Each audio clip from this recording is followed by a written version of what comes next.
Hey YouTube, it's Jay from yoVR. Today I'm going to be checking out Lands In on my GearVR. I just downloaded it. I've heard some pretty good things about it, so let's just hop in and check it out.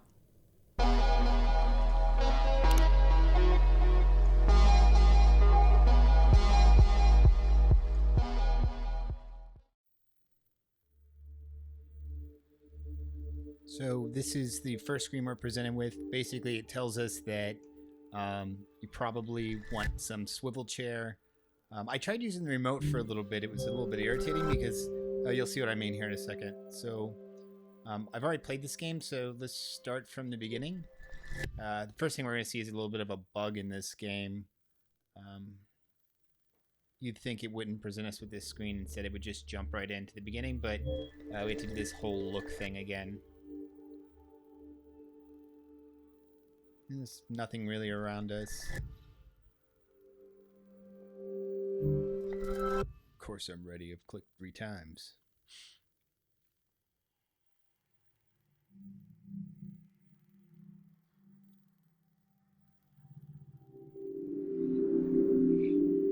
The audio is fantastic in this game. I will say that my recording's not doing these levels all that much justice. I mean, the texturing looks kind of off, but I mean this is really visually appealing when you got the headset on and you're looking around.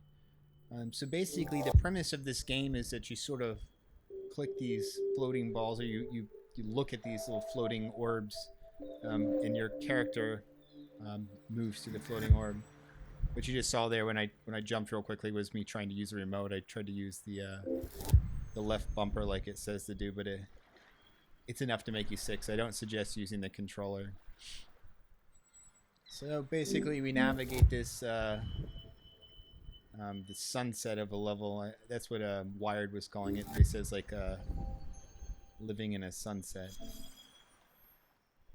It's pretty, I guess. Anyways, there's these rocks. So you open these doors. There's different things in these levels where you just connect these little lines, and some sort of action happens. In this case, it just opens this door. You can wander through this cave, this tunnel. And I haven't really played this, all the way through yet. I mean, I've only gone through this first chapter, but you can. For some reason you can go back, so I imagine like later on in this game it gets a bit more complicated than just simply walking through or just sort of going through the motions.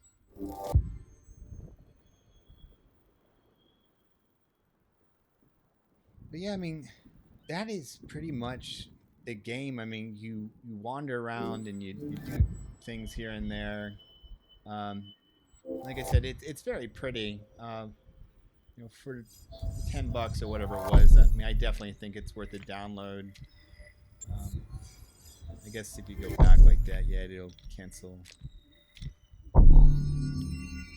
I can imagine that these puzzles get probably more complicated with connecting the dots.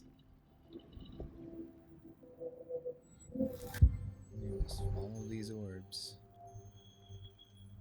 Yeah, this one looks a bit more complicated. Oh, it's quite a view. I guess it's fine.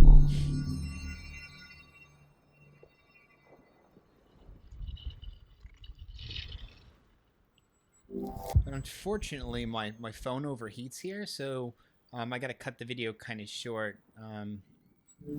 So I'd say that this thing is taking a lot of, takes a lot of processing power on the phone's part, so be prepared. That's pretty much it. Overall, I'd give this game a 7 out of 10. It's kind of hard to compare to anything because it's not really an action game like some of the stuff we see in the Oculus Store. It's more like a meditation or like a Zen garden or something. It's kind of fun to walk around. The levels are, beautifully designed. They're not like super detailed or anything, but I think Wired had it right. It's sort of like living in a sunset.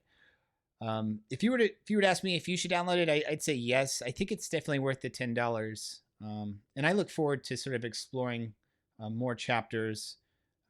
It's something nice to do, I'd say, before like going to sleep or something. But that's pretty much it. And don't forget to subscribe to my channel next week. Actually, Saturday, I'm going to be looking at some of the Converge beta stuff. I just got my beta invite. I'm pretty excited about that. So, love to share that video with y'all. So, like I said, subscribe and thanks for watching.